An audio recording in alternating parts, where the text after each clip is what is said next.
Brought you guys some art. I know it's not Broncos, but I know you also have exquisite taste. So. Sweet, so that's a Mile High Sports Magazine cover right there. For you. Cool. Yeah. Dude, you guys do some great covers, man. Appreciate it. Thank you. Especially what, Snow Angels? Is that coming up soon? It is. December. See how it goes right to that? That's what I'm looking for. Hey!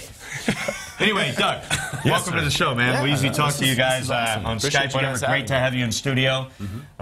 James Marilat wrote a great piece today on milehighsports.com. milehighsports.com, that's Talking about kind of get off Peyton for now and fix things that can physically be fixed. Is that the way you kind of feel, too?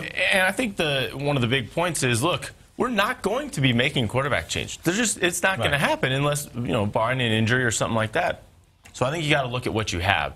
And what this team has is an awful lot. I mean, if I'd have told you you've got 200-yard receivers, a 100-yard running back, and a quarterback who throws for 290, what do you all tell me? Hey, that's a win. Yeah. That sounds like a great game. Now, you look at the interceptions and the lack of touchdowns, and it's a different story. But this team is not as bad as what people are jumping off the cliff. Right? I mean, it's not that bad. Well, it says here, the 33rd rated quarterback in the NFL leading the league in interceptions. He likes that 30. Yeah. But if somebody told you you had the 33rd rated quarterback in the NFL and he was leading the league with 10 interceptions through 6 games, what would you say then? You're losers. I'd say that team is 2-4. Yeah, I would say that's bad. It's amazing how it's turned out. I'm going to flip it on you. All right, go ahead, flip it over. If I told you you've got the ball in your hands in overtime with a chance to win, and you've got a guy named Peyton Manning as your quarterback, what do you say? I'd say, great, we're going to win the game. Let's roll the And that's what it came down to. There are so many conflicting, pieces to this Broncos team right now, though. Yeah. I mean, if you looked at it on paper, you said you got Peyton Manning as your quarterback. You got all pros at wide receiver, Sanders and Thomas. You signed Evan Mathis, one of the best linemen in the league. Looking at it on paper going into this season, I was saying Super Bowl champions just from the get-go. They're loaded. But you can never tell what's going to happen, on the field.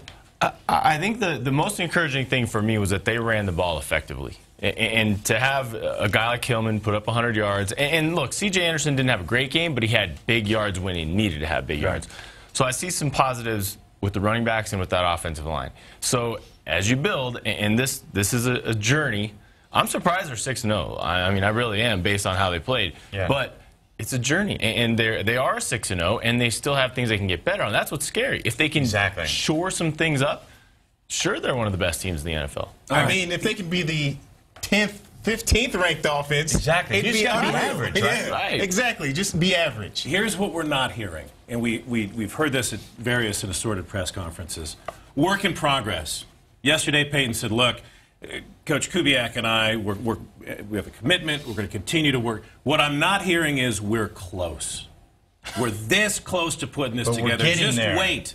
We're building. Can't you see it? I'm not hearing it's coming together. We're getting better, but we still can get better. Give me a reason to believe that come Sunday night, in 2 weeks against the Packers, we're going to see a different offense on that field against what is one of the good defenses in the NFL. Well, I think it boils down to what James wrote today. If you shore up some of the little mistakes, the drops, the poor decision, quite honestly, in overtime on the interception. If you don't do those 3 things, if you don't do those 3 things, then you're talking about a team that played a pretty good game. Yeah, Peyton Manning threw 2 interceptions. One of them wasn't his fault. It was Ronnie Hillman's fault. It's Ronnie Hillman, yeah. So, I mean, you're looking at a totally different stat sheet, and we're not having this conversation today.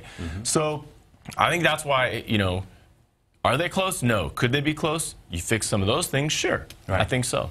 And we talked about it a little bit. It's not lack of talent, and then you'd be in trouble if you didn't have a quarterback who was any good. Right. If you didn't have the people in place to make it happen. I think the people are in place. Take away some of the interceptions, the penalties, like you said, get some people back healthy, get Demarius to catch the football. These things would have made a huge... It wouldn't have been close yesterday. Right. Get in the red zone, 0 for 3 in the red zone if you can start scoring some touchdowns.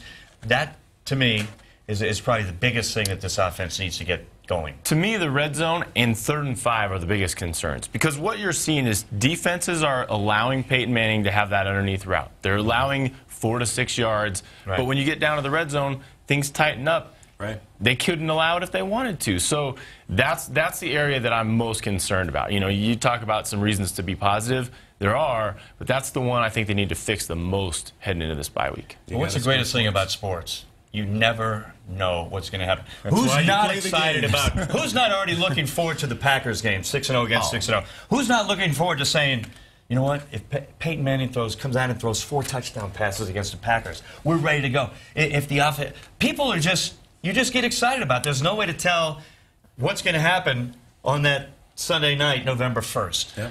I don't know about you guys, but I find this season way more fun than the last 2-3 seasons. Blowing people out right and left. Because, look, every Sunday back then, it was not a matter of whether they win or not. It was going to be how big they're going to win. Right. And to me, I don't want to say that got boring, but there's an element of excitement with this team. What are you going to see every week? Yeah. And the fact that they come out and they somehow find a win.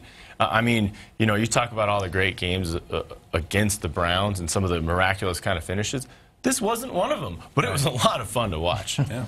All right, It was Doug. entertaining, that's for sure. Yeah. Well, look, man, thanks so much for coming on. Yeah, you bet. Mile High Sports Magazine, milehighsports.com, Mile High Sports Good to see you Radio, guys. 1340.